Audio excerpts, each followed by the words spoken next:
Iran's supreme leader killed in Israel-US attack. Grief and joy as Iranians react to the airstrikes. And Iran retaliates and sets several Middle East sites ablaze.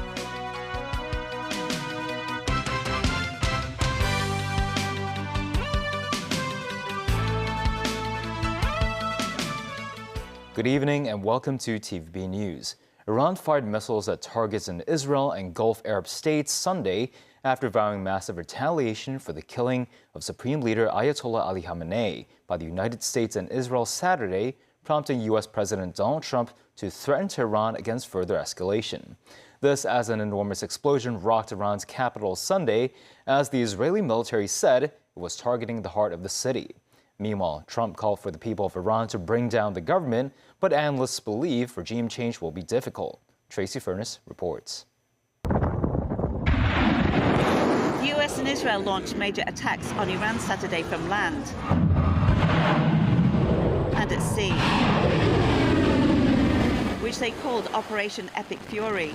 Trump saying they were targeting military capabilities and aiming to eliminate the threat of Tehran creating a nuclear weapon.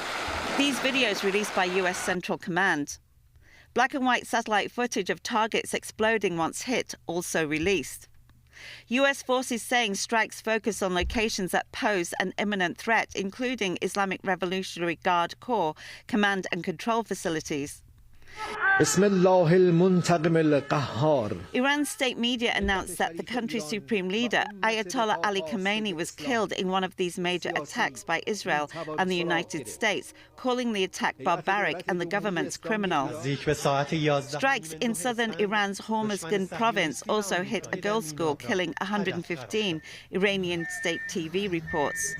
The head of Iran's Revolutionary Guard and top security advisor to the late Supreme Leader also killed in the American-Israel airstrike, state media reports. IRNA news agency announced the death of Major General Mohammad Pakpour, who took over as the Guard's top commander after Israel killed its past commander in the 12-day June war.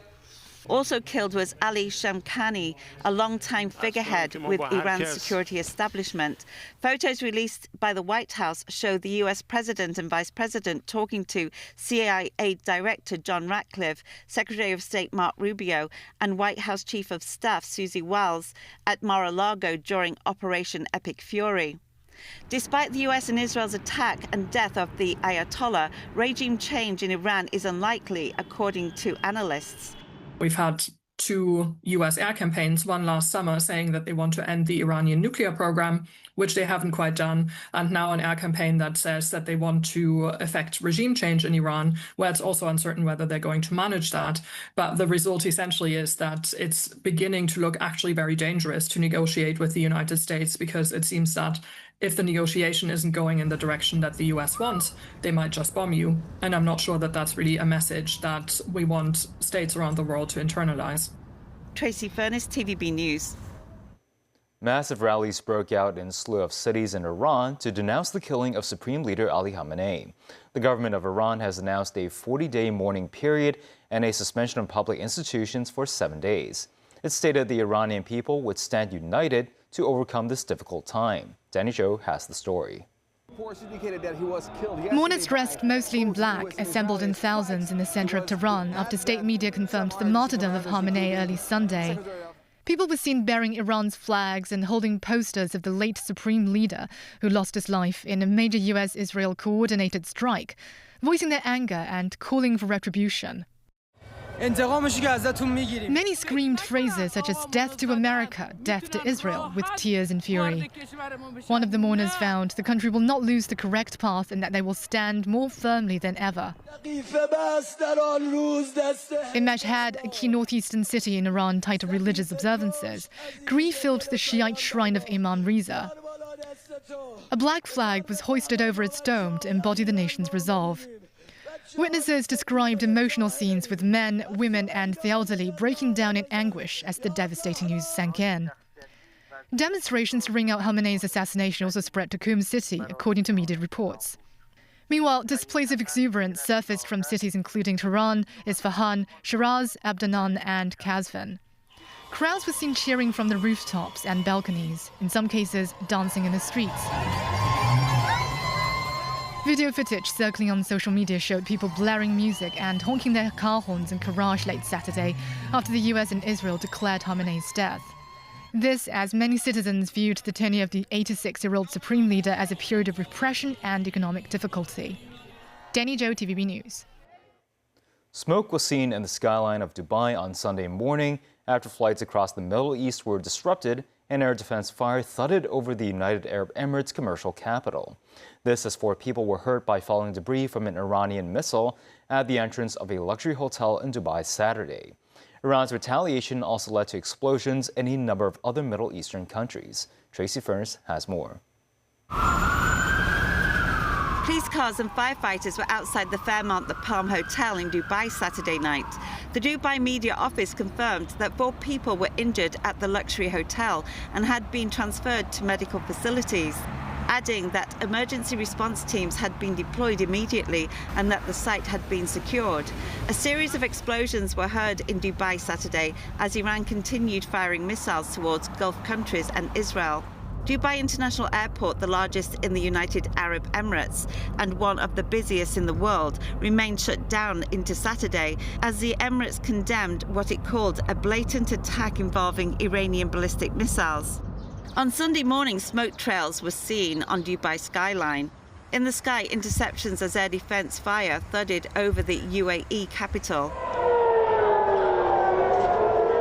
Interceptions too over Tel Aviv as constant rocket salvos from Iran continued also in Jerusalem and other areas. These were counterattacks to US and Israel strikes on Iran. Tehran fired drones and missiles at Israel and aimed strikes at US military installations in Bahrain, Kuwait and Qatar.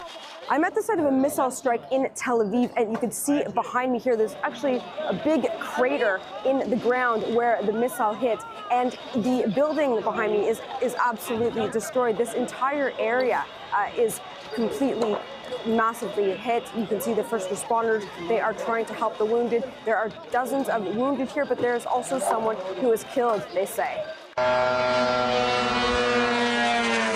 In Bahrain, a video shows a drone attack on Era Tower, and footage filmed Saturday of the moment Bahrain's National Security Agency was struck by an Iranian missile. An explosion was seen, followed by large plumes of smoke. Bahrain said it shot down 45 missiles and 9 Iranian drones.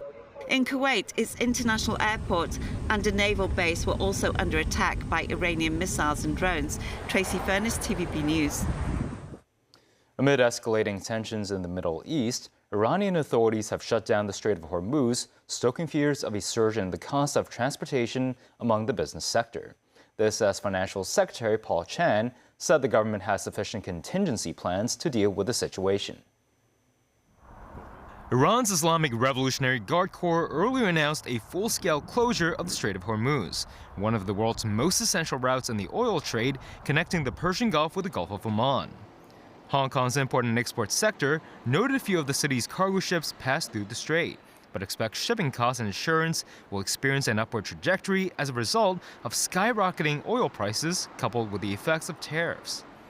This would affect the cost of items such as daily necessities and clothes imported from abroad. Peter Hui, the chairman of the Hong Kong Shippers Council, believes the rising costs could have a significant impact on more sensitive sectors, but stressed that any major surge in costs in the near future is unlikely, owing to February and March traditionally being low seasons for shipping. He added that with the mainland seeking to expand its Middle Eastern market via the Belt and Road Initiative, the continuation of the conflict does not benefit anyone in the business sector.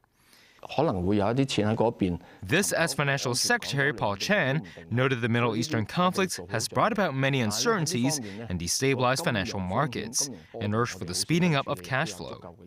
The FS further said Hong Kong is prepared for the volatility, and it's possible Hong Kong may serve as a safe haven for Middle Eastern capital, with many in the region seeking shelter for their assets.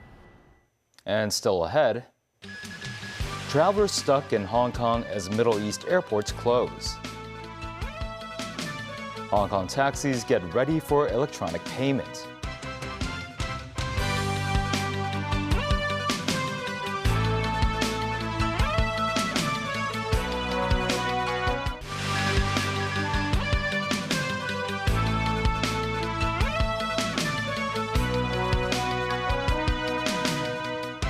Welcome back. Immigration authorities recorded 131 inquiries from Hong Kongers currently in the Middle East as of this morning. All of them are currently in safe conditions. As for flights traveling between Hong Kong and the Middle East, a total of 12 flights were canceled as of 5 p.m. Another 8 flights are canceled tomorrow. A near-complete halt of flights traveling between Hong Kong and the Middle East on Saturday. The airport authorities said a total of 5 flights were canceled on Saturday, while 1 was delayed. Cathay Pacific has arranged one-night stays at hotels for affected passengers and offered refunds or rearranged flights as another option. This passenger said his initial flight would travel from the city to the Saudi capital of Riyadh. But if flight plans get delayed, he might just travel to Guangzhou. While this man said he'll stay in the city for 2 to 3 days to monitor the situation, adding that it's not just Cathay that's affected by the ongoing conflict. Addressing concerns of Europe or Africa-bound flights traveling across Middle Eastern airspace, some travel agencies said the sector is currently assessing the situation. Some of the sector's representatives noted if Middle Eastern airlines remain suspended, they will prioritize the safety of travelers and seek out flight options that may have a longer duration. One agency announced it has canceled its group tour to the United Arab Emirates, set to take place later in the year. Several mainland airlines have also offered refunds or rearranged flights free of charge for passengers affected by the escalating conflict between Iran, Israel, and the U.S. Owing to rising tensions in the Middle East, Air China, China Eastern, and China Southern Airlines have all made adjustments to their Middle East-bound flights. Under the current arrangements, travelers who purchased tickets to Dubai, Abu Dhabi, or Riyadh between last Saturday and the 15th of this month are eligible for rearranged flights free of charge or refunds. The world has mixed reactions to the situation in Iran. In the wake of spiraling escalation of tensions, the Chinese envoy to the United Nations has called for an immediate stop of military actions, while leaders of Australia and Canada voiced support for the U.S.-Israeli strikes against Iran. Danny Zhou has more. Fu Cong, China's permanent representative to the UN, addressed in the Security Council emergency meeting that military force is not the right way to resolve international disputes, saying it only intensifies hatred and conflicts. Fu expressed China's deep concerns over the situation in the Middle East and said its spillover is not in the interest of any party, stressing the necessity of dialogue and negotiations. The sovereignty, security, and territorial integrity of Iran and other regional countries should be respected, he urged. The UN Secretary-General Antonio Guterres has expressed regrets that diplomacy squandered after the United States and Israel's forces conducted preemptive strikes on Iran on Saturday. He described the strikes and Iran's subsequent retaliation across the region as a grave threat to international peace and security. The UN chief pressed for an immediate cessation of hostilities and reiterated that there's no viable alternative to the peaceful settlement of international disputes, in full accordance with international law, including the UN Charter. In the Middle East, hundreds of Iraqis sided with Iran as they waved flags of Iran and Hezbollah during a protest in the streets of Baghdad on Saturday evening. Many held up posters depicting Iraq's top Shiite cleric, Grand Ayatollah Ali al-Sistani, late Iranian Supreme Leader Ali Khamenei, as well as former Iranian top general Qasem Soleimani, who was killed in a US drone strike in 2020. Elsewhere, members of the Iranian diaspora around the world praised the US and Israel's bombardment operation against the Iranian theocratic regime, as they sang pro-Shah chants in major cities such as London, Madrid, and Melbourne. Groups of Iranian Americans waving pre-Islamic revolution flags rallied in Los Angeles on Saturday and shouted their thanks to US President Donald Trump and Israeli leader Benjamin Netanyahu following the latest strikes. On the same day, hundreds of New Yorkers held protests in Times Square and then marched along streets to denounce the aggression. In a news conference earlier today, Australian Prime Minister Anthony Albanese showed support for the US and Israel on their attack on Iran and said Australia stands with the brave people of Iran in their struggle against an oppressive regime. We support the United States acting to prevent Iran from obtaining a nuclear weapon and to prevent Iran from continuing to threaten international peace and security. We are concerned about regional escalation and urge the protection of civilians. Meanwhile, Canada's Prime Minister Mark Carney, who is in Mumbai, also expressed his country's support for US military action in Iran. Canada's position on the developments in the Middle East remains clear. The Islamic Republic of Iran is the principal source of instability and terror throughout the Middle East. It has one of the world's worst human rights records and must never be allowed to obtain or develop nuclear weapons. Canada stands with the Iranian people in their long and courageous struggle against this oppressive regime, and we reaffirm Israel's right to defend itself. Danny Zhou, TVB News. The next National 5-Year Plan has highlighted the unique advantages that Hong Kong possesses in connecting the mainland with the wider world. Sakura Ip has more. This surgical robot is designed to assist in joint replacement surgeries. With its high-precision operation, it is now used in both public and private hospitals in Hong Kong to perform hip, knee, and unicompartmental ankle joint replacement. The smaller the incisions, the faster the patients recover. The robot was developed by Yuanhua Robotics, a mainland medical technology company that entered Hong Kong 3 years ago through the government's Office of Attracting Strategic Enterprises, also known as OASIS. The company's chairperson Mong Ai Li said Hong Kong's international outlook is a major draw, citing its well-established legal framework and high-end talent pool. She also noted that the city serves as a gateway to overseas markets, especially in Southeast Asia and Europe. The city has also attracted international firms such as the British-Swedish pharmaceutical giant AstraZeneca. Having established a sales presence in Hong Kong since the 1990s, the company opened a global research and development center in the city in 2023, focusing on cell and gene therapies. The move was facilitated by OASIS. Susanna Tang, acting general manager and CFO of AstraZeneca Hong Kong and Macau, highlighted that Hong Kong offers mature practices, databases, and technologies for clinical trials, supporting drug entry into both the mainland and overseas markets. According to OASIS, more than 100 firms have set up in Hong Kong over the past 3 years, creating more than 22,000 high-end jobs and bringing in over 60 billion Hong Kong dollars in investment.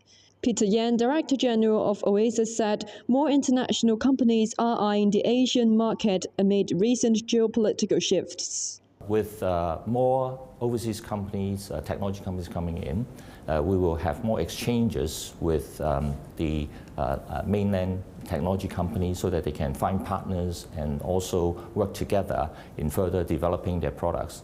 Our already very strong research and development area is another thing that we can see more overseas talents coming in to strengthen that and help the mainland companies to develop their technology further, especially in going out in overseas markets. Peter Yan also hoped that the enterprise introduced will help Hong Kong to develop policies in innovation and technology sectors. Sakura, TVB News.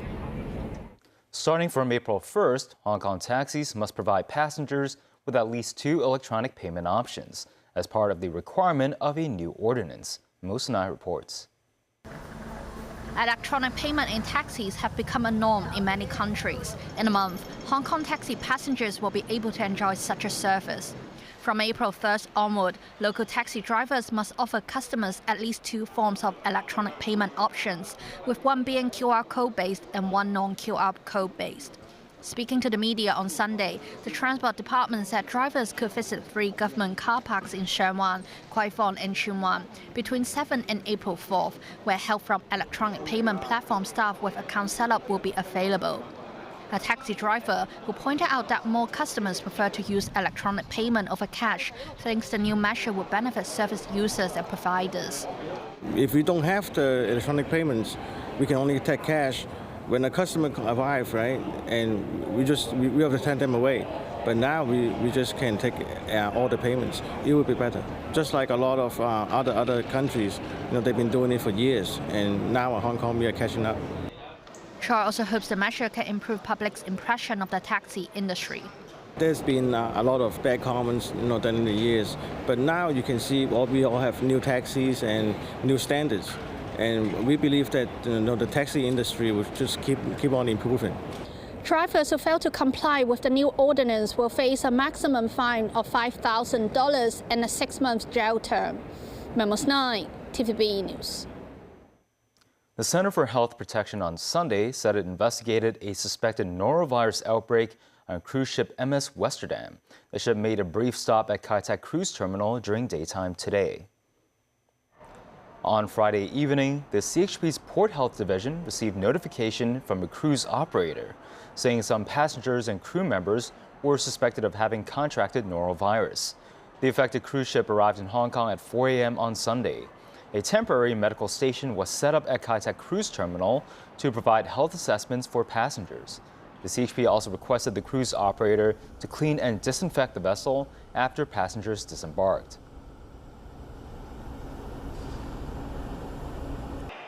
And that's the news. Thanks for watching.